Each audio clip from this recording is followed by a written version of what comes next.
पूरे फॉर्मूले को देखिए, फिर मैं आपको बताऊंगा कि आप इसको कैसे ले सकते हैं, इस बुक को कैसे ले सकते हैं। तो आप यहां पर देख सकते हैं लिखा गया है कंप्लीट मैथ्स फॉर्मूला कक्षा 10 बच्चों, 10th क्लास वाले बच्चों के लिए 20 अंक पक्का गणित, बहुत दिनों से डिमांड आ रहा था। गणेश जी का आशीर्वाद लेके मोटिवेशन पढ़ते हैं सपनों को सच करने के लिए। सिर्फ सिर्फ इच्छा नहीं, लगन और अनुशासन भी चाहिए। आज तुम किताबों से जितना समय दोगे, किताबों में जितना समय दोगे, कल वही किताबें तुम्हें दुनिया में पहचान दिलाएगी। तो प्यारे बच्चों, पढ़ने में आपको अधिक से अधिक टाइम देना चाहिए। आइए बच्चों शुरू करते हैं। सबसे पहला चैप्टर हमारे पास है वास्तविक संख्या, और वास्तविक संख्या से हमें ज्यादा फॉर्मूला नहीं पढ़ना पड़ता है। एक फॉर्मूला बस पढ़ते हैं कि भाज्य बराबर होता है भाजक गुना भागफल और प्लस में होता है शेषफल। इसे a बराबर बी क्यू और प्लस आर भी हम लोग कहते हैं। और इसी को बच्चों अगर हम लोग ये कर दें, अगर हमें भाज्य चाहिए, भाज्य बच्चों, तो क्या करते हैं, आकर के भाज्य अगर हमें भाजक चाहिए तो भाज्य में आकर के शेषफल को माइनस करते हैं बटा बच्चों भागफल। तो इस तरह से हम लोग अलग अलग फॉर्मूला बना सकते हैं, पर फॉर्मूला है एक ही बच्चों। आगे बढ़ते हैं, a बराबर बी क्यू प्लस आर, तो यहां पर यहां तक एक ही फॉर्मूला है। उसके बाद है दो संख्याओं का गुणनफल जो होता है वो क्या होता है, एचसीएफ गुना एलसीएम, यानी कि उनका मौसौ और गुना लॉसौ। अंग्रेजी में हम इसे कहें, अगर दोनों संख्या को a और b मान लें तो गुना एचसीएफ गुना एलसीएम होता है। तो प्यारे बच्चों, पहले चैप्टर में आपको बस ये 3 फॉर्मूला याद करना है जो आपके एग्जाम के लिए इंपॉर्टेंट है। बढ़ते हैं चैप्टर नंबर दूसरा। अच्छा, पहले में मैंने कुछ विशेष और रखा है आप लोगों के लिए कि प्रथम n प्राकृत संख्याओं का जो योग होता है वो n इंटू एन प्लस 1/2 होता है ना। n को आप यहां भी लिख सकते हैं, ऐसे भी लिख सकते हैं, n इंटू एन प्लस 1/2। मेरे बच्चे, प्रथम n सम संख्या का जो योग होता है वो n इंटू एन प्लस 1 होता है, और प्रथम n विषम संख्या का योग n स्क्वायर होता है। तो इन सभी फॉर्मूले को सिर्फ देखना नहीं है, इसको अपने कॉपी में लिख लिख कर आपको याद करना है। आइए देखते हैं बहुपद चैप्टर में। बहुपद चैप्टर में हमें कौन कौन से फॉर्मूले पढ़ने हैं। तो सबसे पहला अगर हम देखें, फर्स्ट प्यारे बच्चों, व्यापक रूप। रैखिक बहुपद का जो व्यापक रूप होता है वो ए एक्स प्लस बी होता है, और रेखिक बहुपद का जो घात होता है, परीक्षा में पूछा जाता है कि रेखिक बहुपद का घात कितना है, तो आपको 1 कहना है। नेक्स्ट है बच्चों, द्विघात बहुपद का व्यापक रूप a x square plus b x plus c होता है, और द्विघात का घात 2 होता है, आप लोग जानते हैं। नेक्स्ट है त्रिघात बहुपद का व्यापक रूप जो होता है वो a x cube plus b x square plus c x plus d होता है, और इसके घात की संख्या 3 होती है। द्विघात बहुपद ज्ञात करने का जो सूत्र होता है बहुत इंपॉर्टेंट है, याद रखिएगा कि प्यारे बच्चों कई बार हमें द्विघात बहुपद निकालना होता है। इसका जो सूत्र होता है वो क्या होता है, x square minus alpha plus beta x plus में अल्फा इंटू बीटा। तो ये होता है बच्चों द्विघात बहुपद निकालने का सूत्र। अगर हम त्रिघात बहुपद निकालें तो एक्स क्यू माइनस में alpha plus beta x square plus alpha beta beta gamma plus gamma alpha x, और माइनस में alpha into beta into gamma. तो ये होता है बच्चों हमारा फॉर्मूला, ठीक है ना। आगे बढ़ते हैं। नेक्स्ट आगे लिखा गया है कि अल्फा प्लस बीटा का सूत्र क्या होता है, बहुत इंपॉर्टेंट। अल्फा प्लस बीटा का लिखते हैं माइनस बी बटा ए। अल्फा इंटू बीटा क्या होता है, सी बटा A. 1 by alpha 1 by beta का माइनस बी बटा सी। बच्चों alpha plus beta plus gamma का माइनस बी बटा C. Alpha beta beta gamma gamma alpha का सी बटा ए, और alpha into beta into gamma का माइनस डी बटा ए। तो प्यारे बच्चों आप देख सकते हैं कि ये हमारा टोटल फार्मूला होता है जो आपके लिए बहुत जरूरी है। बढ़ते हैं नेक्स्ट हम लोग। तो फिजिक्स वाला आपके लिए लेके आया है 90% तक स्कॉलर मौका। चैप्टर नंबर तीसरा है जिसका नाम है दो चर वाले रैखिक समीकरण, यानी कि अगर आप दुगने स्पीड में देखेंगे तो बहुत कम समय में आप सारे फॉर्मूले को रिवीजन कर पाएंगे। तो बच्चों चलिए, दो चर वाले रैखिक समीकरण में हमें बस 3 फॉर्मूला पढ़ना है। अगर a1 बाय a2 बराबर नहीं हो b1 बाय b2 तो ऐसे कंडीशन में क्या क्या होता है। पहली बात, समीकरण संगत होता है, इसके केवल एक हल होते हैं, इसका ग्राफ प्रतिच्छेदी होता है और हम इन्हें अविरोधी कहते हैं। a1 बाय a2 बराबर b1 बाय b2 बराबर नहीं है c1 बाय c2, ऐसी कंडीशन में क्या क्या होता है। पहला, असंगत होता है, इसका कोई हल नहीं होगा और इसका ग्राफ समांतर होगा, हम इसे विरोधी कहेंगे। नेक्स्ट है बच्चों, जब तीनों बराबर हो, a1 बाय a2 बराबर b1 बाय b2 बराबर c1 बाय c2, ऐसे कंडीशन में हम क्या कहेंगे, ऐसी कंडीशन में बच्चों हम इसे सबसे पहले संगत कहेंगे, इसके अनेक हल होंगे, अपरिमित रूप से अनेक हल होंगे, ग्राफ संपाती होगा और हम इन्हें आश्रित समीकरण कहेंगे। तो ये था बच्चों चैप्टर 3 में, बस आपको 3 चीज को याद रखना है और 3 से ही आपके लगभग 15 क्वेश्चन यहाँ पर बना सकते हैं हम लोग। बच्चों ऐसा होने पर संगत होगा या असंगत होगा अलग क्वेश्चन है है ना, एक हल होगा, दो हल होगा, अनेक हल होगा, ये अलग क्वेश्चन है ना बच्चों। इसका ग्राफ संपाती होगा, प्रतिच्छेदी होगा, समांतर होगा, ये अलग क्वेश्चन है। ऐसा होने पर हम इसे क्या कहेंगे, आश्रित कहेंगे, विरोधी कहेंगे, अविरोधी कहेंगे, ये एक अलग क्वेश्चन है। समझ गए मेरी बात को। आगे बढ़ते हैं चैप्टर नंबर 4। चैप्टर नंबर 4 है बच्चों हमारा द्विघात समीकरण। द्विघात समीकरण में सबसे पहले आपको पढ़ना है कि बच्चों विवेचक का सूत्र क्या होता है। विवेचक का सूत्र होता है बी स्क्वायर माइनस 4ac। क्या होता है, बी स्क्वायर माइनस 4ac, और डी बराबर बी स्क्वायर माइनस 4ac बराबर 0। जब डी का मान 0 हो तो मूल की प्रकृति कैसी होती है, आप लोग पढ़े होंगे कि जब डी का मान 0 हो तो मूल कैसे होते हैं। मूल मेरे बच्चे वास्तविक एवं समान, वास्तविक और समान होते हैं। और जब डी का मान 0 से बड़ा हो तो मूल वास्तविक लेकिन असमान होते हैं। जब डी का मान 0 से बड़ा हो, यानी जैसे मान लो कि बच्चों डी का मान 5 आ गया, डी का मान 7 आ गया, तो 0 से बड़ा हो गया, ऐसे स्थिति में क्या होंगे, वास्तविक एवं असमान। और बच्चों याद रखिएगा, जब डी का मान 0 से छोटा हो, यानी नेगेटिव में, जब डी नेगेटिव में आता है, यानी विवेचक का मान ऋणात्मक होता है, तो क्या होता है बच्चों, अवास्तविक। मूल अवास्तविक होते हैं। मूल्य निकालने का फॉर्मूला होता है x बराबर minus b plus minus under root b square minus 4ac, या आप यहां लिख सकते हैं minus b plus minus root के अंदर में d लिख सकते हैं और बटे 2। ये होता है मूल निकालने का फॉर्मूला। इसमें पहला होता है अल्फा, जिसमें हम प्लस का यूज सिर्फ करते हैं, बीटा में माइनस का यूज करते हैं। तो प्यारे बच्चों, ये था चैप्टर नंबर 4 के इंपॉर्टेंट फॉर्मूले जो आपके एग्जाम के लिए बहुत बहुत बहुत जरूरी है। आगे बढ़ते हैं। नेक्स्ट बच्चों हमारे पास आता है चैप्टर नंबर 5। चैप्टर नंबर 5 में बहुत कम फार्मूला है, समांतर श्रेणी। बच्चों पहला फार्मूला है डी निकालने का सूत्र। सार्व अंतर कैसे निकालते हैं, तो सार्वंतर निकालने के लिए a2 माइनस a1 का यूज करते हैं। बच्चों an का फार्मूला क्या होता है, a plus n minus 1 into D. sn का फार्मूला क्या होता है, n बटे 2 2a plus n minus 1 into D. Next बच्चों आगे बढ़ते हैं। अंतिम से nवां पद, अंतिम से nवां पद कैसे निकालते हैं, तो अंतिम से nवां पद निकालने के लिए a minus n minus 1 into D, जहां a अंतिम पद है बच्चों, जहां a क्या है, अंतिम पद है। और Sn का एक और फार्मूला होता है n बटे 2 a प्लस an। तो ये था बच्चों हमारा AP का फार्मूला। देखिए जब हम क्लास 10th में थे तो हर संडे को बच्चों हम फार्मूला रिवीजन करते थे, यानी हर संडे को पूरा फार्मूला लिख करके हम रिवीजन करते थे। आप सभी स्टूडेंट को भी मैं यही कहूंगा कि आप सभी को हर सप्ताह मैथ के सभी फार्मूले को खुद से लिखकर प्रैक्टिस करना चाहिए। बढ़ते हैं चैप्टर नंबर 6 में। बच्चों त्रिभुज चैप्टर में फार्मूला तो बहुत कम पढ़ना है, लेकिन कुछ इंपॉर्टेंट चीज है जो मैं आप लोगों को पढ़ा देता हूं। पहली बात है समरूप आकृति। समरूप आकृति क्या होता है, इसके बारे में समझिए। दो आकृति जिनके आकार समान हो, सिर्फ आकार समान होने से हम उसको समरूप कहेंगे। जैसे एक बच्चों देखो, ये वृत्त गोल है, ये भी बच्चों गोल है, तो ये सिर्फ अगर गोल गोल दोनों है, दोनों का आकार एक जैसा है, तो हम इसे समरूप कहेंगे, है ना। सर्वांगसम में क्या होता है, सर्वांगसम में होता है दो आकृति जिनके आकार बच्चों यानी कि दिखने में एक जैसे और अमाप समान हो, उसे सर्वांगसम कहते हैं। यानी बच्चों सर्वांगसम होने के लिए सिर्फ एक जैसा दिखना जरूरी नहीं है, बराबर होना भी जरूरी है। यानी कि दोनों बच्चों, जैसे होता है ना, जैसे आप देखे होंगे 5 रुपए का सिक्का, दो सिक्का देखेंगे एकदम सेम होता है, यानी मान लो 2 सेंटीमीटर का वृत्त दो ठो लेते हैं, यानी आकार और अमाप दोनों समान होगा, तब हम इसे सर्वांगसम कहेंगे। तो याद रखिएगा, ऑब्जेक्टिव में पूछा जाता है। नेक्स्ट है प्यारे बच्चों, अब ध्यान दीजिएगा, दो आकृति के समरूप होने के क्या शर्त हैं, तो दो आकृति के समरूप होने के शर्त हैं, आकार उनके समान हो और संगत कोण बराबर हो। आकार समान और संगत कोण ये बराबर होना चाहिए।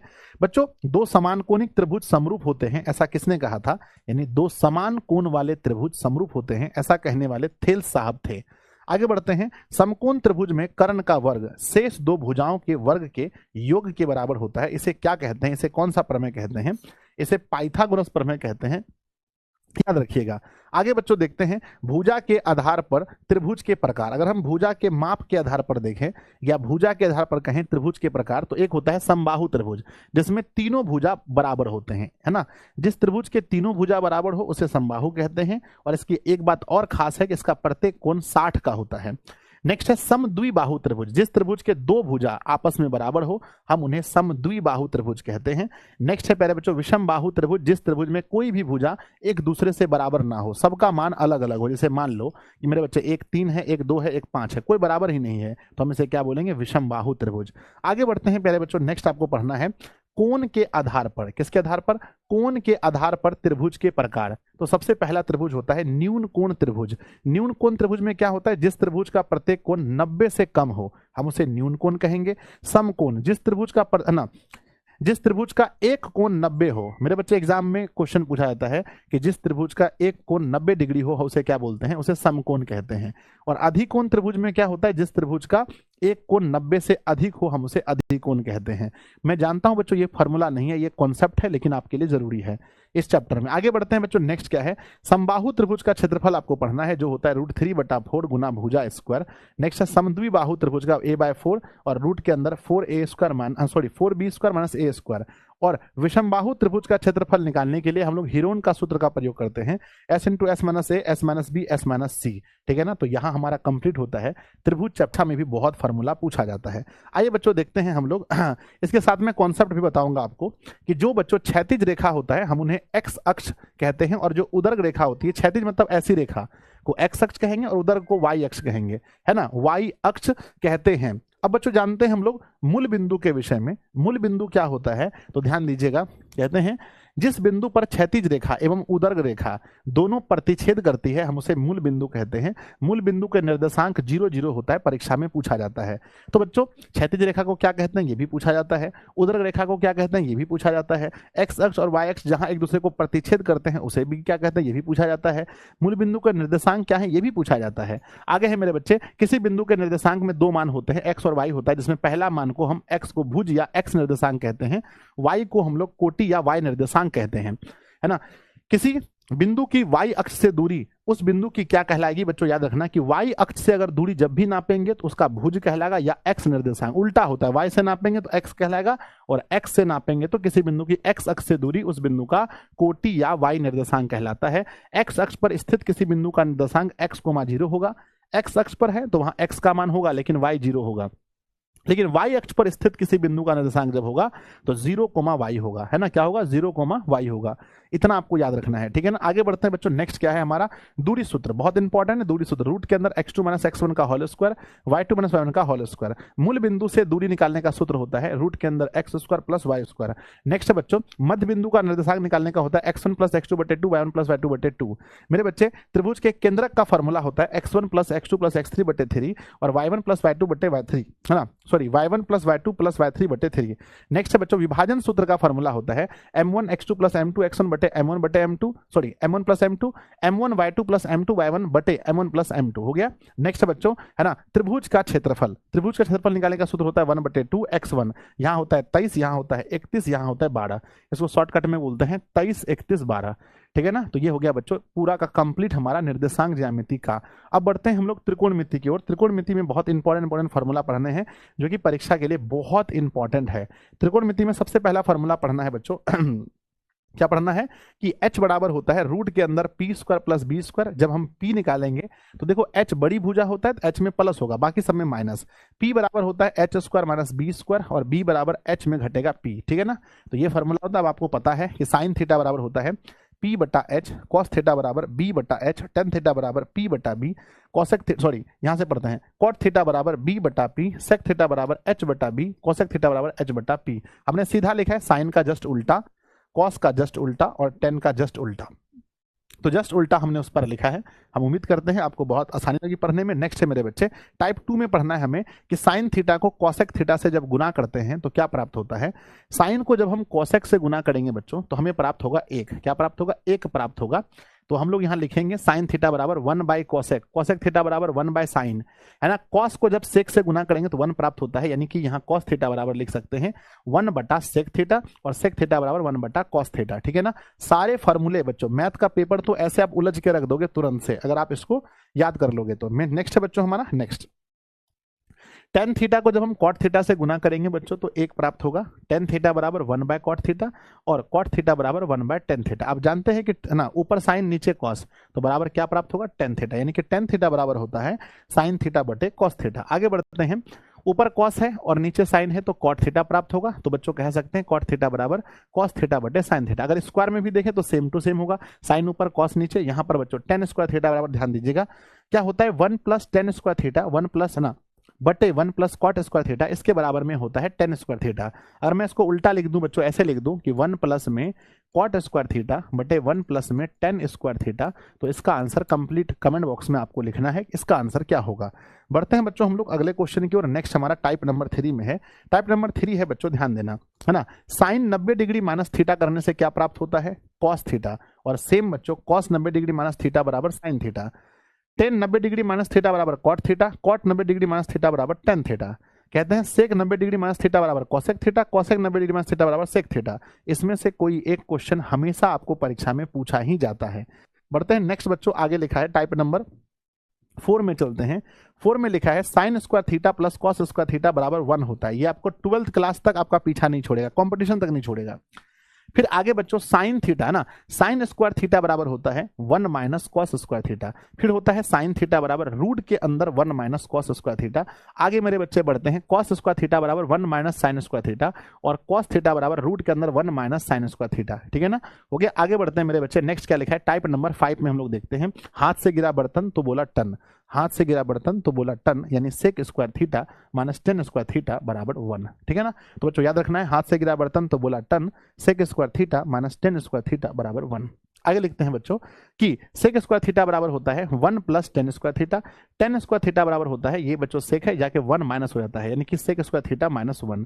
आगे है बच्चों cosec square theta, same to same, जैसे सेक और टेन में संबंध है वही कॉसेक और कॉट में संबंध है। तो cosec square theta minus cot square theta बराबर 1, कॉसेक स्क्वायर थीटा बराबर 1 प्लस कॉट स्क्वायर थीटा, और कॉट स्क्वायर थीटा बराबर कॉसेक स्क्वायर थीटा माइनस 1। यानी बच्चों ये एग्जाम के टाइम में सोचो आपको रिवीजन करने में कितना फायदा होगा। जब आप एग्जाम हॉल में घुस रहे हैं उसके पहले इस वीडियो को देख लीजिएगा, आपको कितना बेनिफिट होने वाला है। नेक्स्ट आगे बढ़ते हैं मेरे बच्चे कि 180 डिग्री होता है, अगर कहीं पर पाई बाय 2 लिखा है इसका मतलब 90 डिग्री लिखा है, पाई बाय 3 का मतलब 60 डिग्री, पाई बाय 4 का मतलब 45, और पाई बाय 6 का मतलब 30 डिग्री होता है। इसको ध्यान में रखेंगे बच्चों। उसके बाद हमारे एग्जाम में डिग्री मान से सवाल खूब पूछे जाते हैं, ध्यान दीजिएगा। डिग्री मान, साइन 0 डिग्री का मान 0 होता है, 30 का मान 1/2, 45 का मान 1/√2, 60 का मान √3/2 और 90 का मान 1 होता है। कॉस में देखें तो बच्चों 0 का मान जस्ट उल्टा होता है 1, 30 का मान √3/2, 50 का 1/√2, 60 का मान 1/2, 90 का मान 0। बच्चों कहते हैं tan 0 का मान 0 होता है, 30 का मान 1/√3, 50 का मान √2, 60 का मान 1/2, 90 का मान 0।